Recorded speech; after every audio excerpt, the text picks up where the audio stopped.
Hello there. Today we'll talk about corporate greenwashing and discuss how you can spot a company lying about their environmental impact. Because we'll talk about the deliberate destruction of natural habitats and our planetary environment by a bunch of greedy people, this video will be a little bit less fun than the last one, but just a little bit.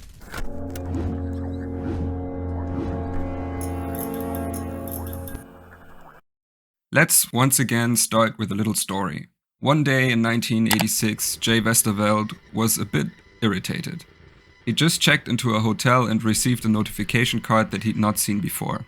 It said, "Save our planet. Every day millions of gallons of water are used to wash towels that have only been used once. You make the choice. A towel on the rack means I will use again, and a towel on the floor means please replace. Thank you for helping us conserve the Earth's vital resources." Being an environmentalist himself, Westerveld immediately saw the irony and wrote an essay about his experience. Not only did the washing practices of hotels impact their wallet much more than our environment, but hotels also wasted many more resources in other places, so it could have only been a marketing scam. Taking the term green from the then popular political movement in Germany, he coined the term greenwashing in his essay. He explained it as something like whitewashing, but in relation to the natural environment. Now, over 35 years later, the term greenwashing is very common, and large corporations have become very good at the practice. Well, let's say they've become very effective at the practice.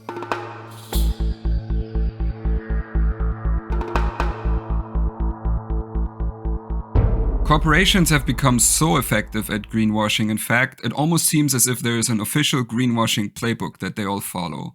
They seem to all use one of 7 strategies, or more likely a combination of them, to make sure that they don't have to think very hard about actual solutions. Let's look at each of the 7 strategies and how you can spot them in the wild.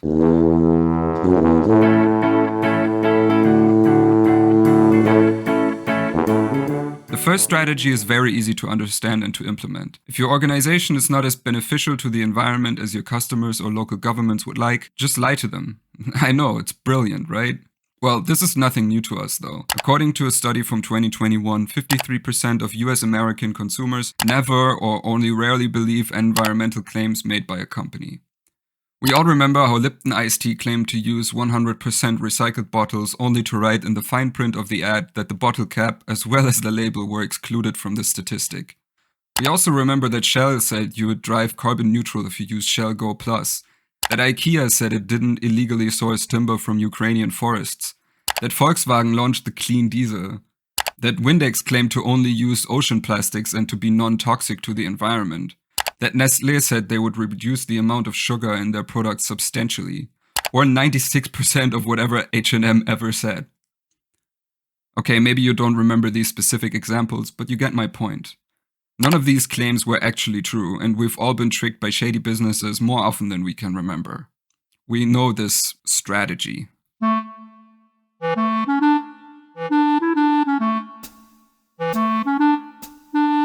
But sometimes it's not enough to just tell a lie. Sometimes you actually have to do something. But what do you do if you don't want to do anything, even though you technically have to do something?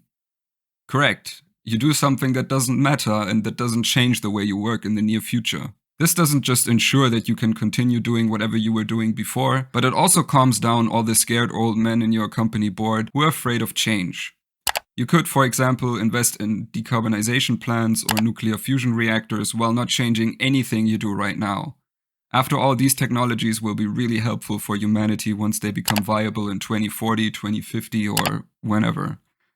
It shows that you thought about the problem enough to pump some money into a fake solution, and politicians without any incentive to prove you wrong will celebrate you for it anyway. At the end, they probably used the same kind of behavior to get to where they are now.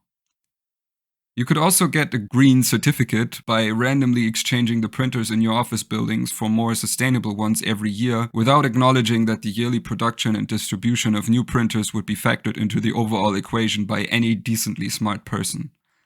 There are many ways we support solutions that are not actually helpful, and many corporations know that most of us are too lazy to check.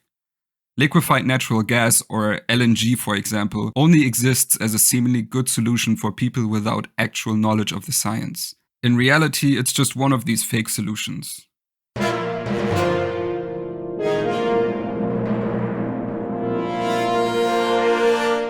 Another popular method of greenwashing is to acknowledge your mistakes of the past and to publish a shiny new vision for the future.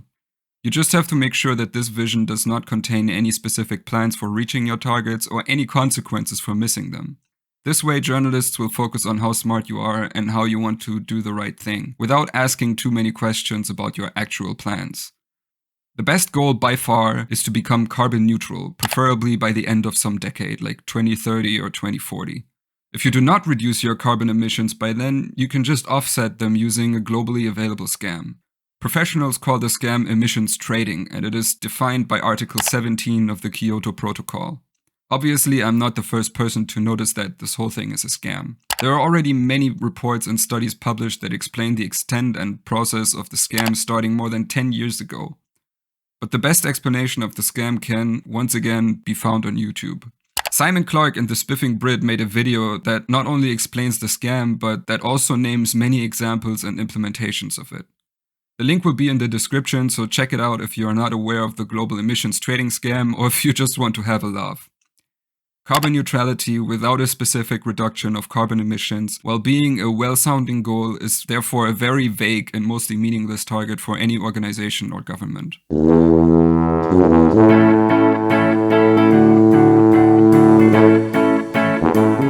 So far, we've talked about 3 strategies that are rather obvious to anyone with access to a Google search bar, or a Bing search bar and a lot more time to waste. As you are probably aware of them already, we went through them rather quickly. From now on, the strategies will start to become a bit more subversive and harder to notice though. We could call it Chapter 2 of the Greenwashing Playbook. The first of the strategies from Chapter 2 is to work with independent influencers. Instead of publishing your excuses yourself, you can just pay someone who people actually like. Someone like Johnny Harris, for example. Johnny, a self-proclaimed journalist, cooperated with the World Economic Forum, one of the largest corporate lobby organizations in the world, to explain the vision of their conservative think tank to his almost 3 million subscribers on YouTube. I won't go into further detail on this case, as another Tom has already made a much better video about this. I encourage you to check out his video on Johnny's work and to also watch his piece on so-called conservative think tanks in general. As usual, both links can be found in the description. In summary, conservative think tanks, usually called something institute, society, or foundation, constantly create fake studies that are not peer-reviewed to spark public discussions about various economic hypotheses.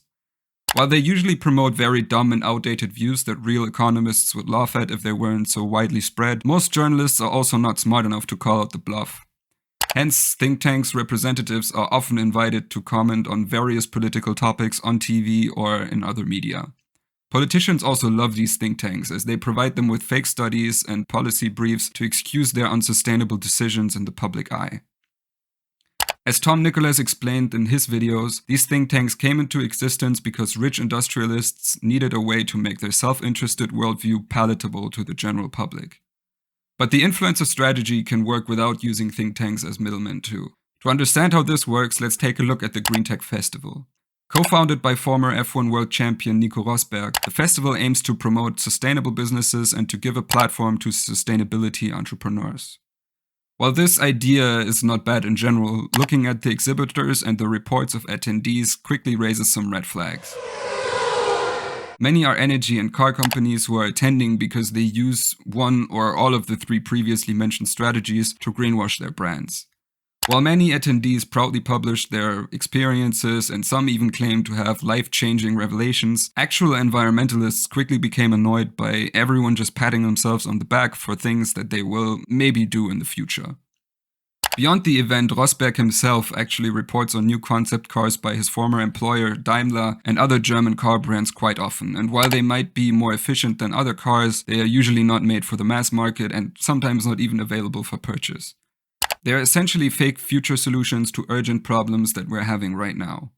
I am sure that there were also plenty of exhibitors and attendees at Green Tech Festival who genuinely want to make a difference, but the mere association with the other brands who are famous for their history of greenwashing takes away some of their credibility. While I do not believe that Nico Rosberg himself is entirely aware of his greenwashing role for various large brands on LinkedIn, he is a very good example for an influencer who is used because he is seen by many as independent. His sustainable marketing agency even claims on their website that they want to do what they do without pointing fingers. Well, what else are you gonna do if you're paid by the people who got us into this mess in the first place, huh?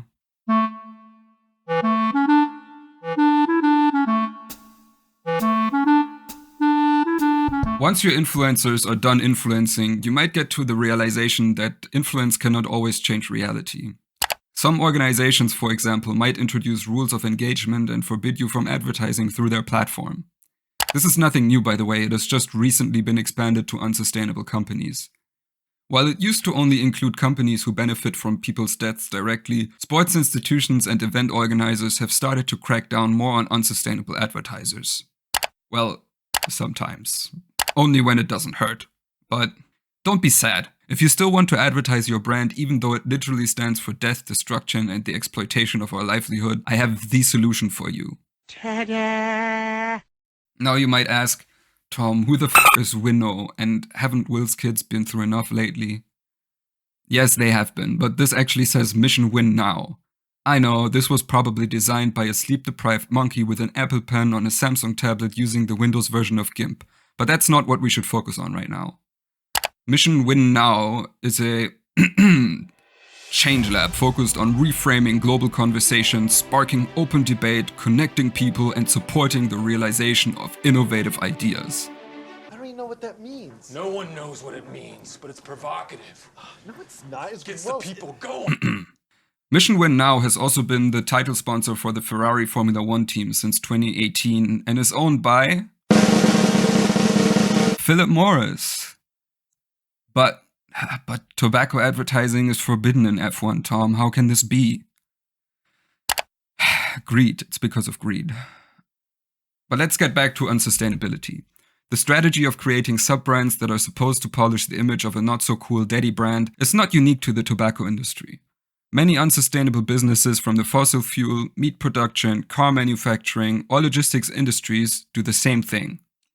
Green Legend, for example, is the vegan food brand of the PHW Group, which, among other things, is the largest chicken producer in Germany. The group is based in Liechtenstein, for tax reasons I guess, and slaughters roughly 4.5 million chickens each week. They are known for their disgraceful business practices, including harsh working conditions, low wages, animal abuse, bad factory hygiene, abuse of water rights, and of course, traditional fraud. Yet, the Green Legend logo is proudly featured on the jersey of Bundesliga club Werder Bremen, which essentially helps PHW's greenwashing efforts. Another example for this is provided by a large number of car manufacturers who all founded electric vehicle sub-brands in the past few years. These brands are used to clearly separate the arguably more sustainable electric models from the old and dirty ones. As soon as more organizations ban fossil fuel advertising and more governments ban fossil fuel subsidies, these companies will do the same and found clean energy subsidiaries to get around the rules. Mark my words. Okay.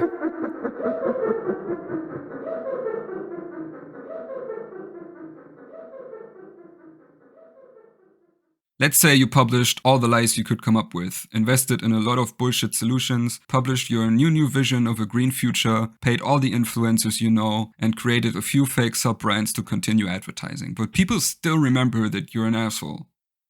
Well, at this point, you will have to start thinking about what experts call pro-gamer moves. If people tell you that you are not sustainable and you've exhausted all of the methods we've talked about earlier, you have two more options. You could either become more sustainable and stop being such an asshole, or you could just change the definition of the word sustainable. Well, you've gotten used to getting your way and you're also on a lot of cocaine right now, so of course you'll go with option number 2, changing the definition of sustainability. Nice! Experts call this strategy the way of the lawyer, or as the Japanese would say, bullshido. One of the most, well, let's say successful players at this game is Ursula von der Leyen, the German personification of a lobby whore. She has spent her entire career enriching herself by ruining the lives of other, mostly younger people. She first did this in Germany and now proudly screws over the united people of Europe. One of her latest and proudest achievements is to steer the European Commission towards one of the dumbest legislative changes I have seen in a long... Okay, well, you get my point. In Germany, von der Leyen is famous for hiring lots and lots of external consultants to barely manage to almost do her job. Now that she is the president of the European Commission, even though Germany itself didn't vote for her, she is continuing her destructive work.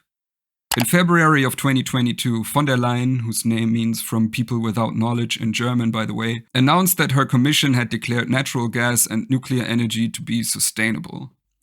Therefore, all future European investments into these cutting-edge technologies would be labeled as sustainable, and the investing companies would be able to pat themselves on their backs again.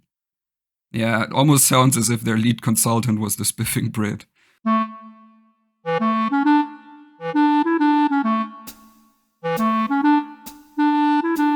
Now, ladies and gentlemen, it might sound like a smart move to change the definition of a word to avoid having to actually think, but sometimes politicians actually do their job and block all your efforts. Well, okay, not this time, but let's pretend this could happen. In that case, there's only one more thing you can do. Well, you could also stop being such an asshole, but we've established that this is hard to do when on cocaine, so let's just ignore this for a second. The only thing left for you to do now is to create your own science. Now you might say, Tom, we've already talked about think tanks making up fake studies, and so did the much more eloquent Tom in his videos. True. And think tanks are used as middlemen here again, but this time I'm talking about actual natural sciences and not economics or politics. Our first example of this incredibly dubious strategy brings us back to the tobacco industry, the OGs of killing people for money and pretending that that's okay. When it became evident in the 1890s that smoking doesn't only harm the body of smokers, but that it also harms the people around them, including children by the way, tobacco companies had various options to move forward. They could have tried to research alternatives or even diversified their businesses to other addictive substances, but that just sounded like a lot more work. So instead, they just paid some former scientists to produce studies that contradicted the well-established medical facts. Even though medical professionals as well as the scientific community agreed on the dangers of smoking, think tanks and journalists carried the torch for the tobacco industry and kept publishing the fake studies commissioned by industry representatives. The same things happened when we found out about the effects of acid rain and the existence of ozone depletion. Lately, denying the existence of anthropogenic climate change or the fact that humanity fucked up the planet has been the focus of these special interest groups. After all, environmentalism is a much bigger threat to monopolized markets than any other existing movement. If you would like to know more about fake scientists who create fake studies and articles on behalf of the worst companies on earth, I advise you to read the book Merchants of Doubt by Naomi Oreskes and Eric Conway. The book not only describes the examples we've just talked about in more detail, but it also lists many more instances of fraudulent scientists and companies willing to kill people to maintain profitability. Due to its level of detail and focus on real-world evidence, I believe that Merchants of Doubt is among the best science history books ever written. It explains vividly how greedy institutions discredit scientists, spread disinformation, produce general confusion about scientific consensus, and, most of all, promote generic doubt.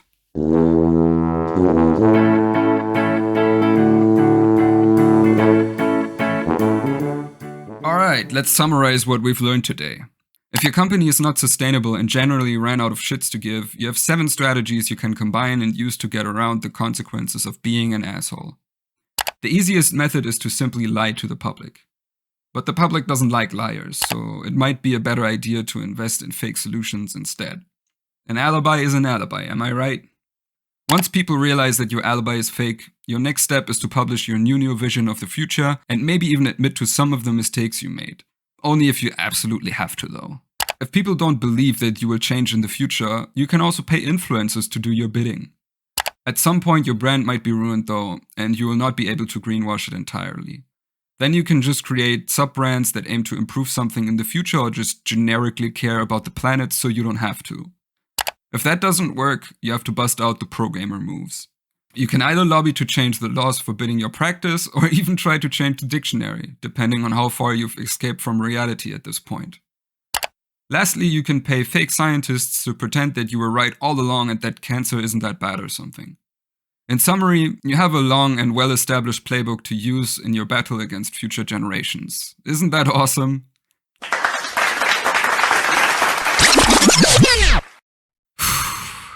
All jokes aside though, it's becoming kind of hard to grasp how far this has gone.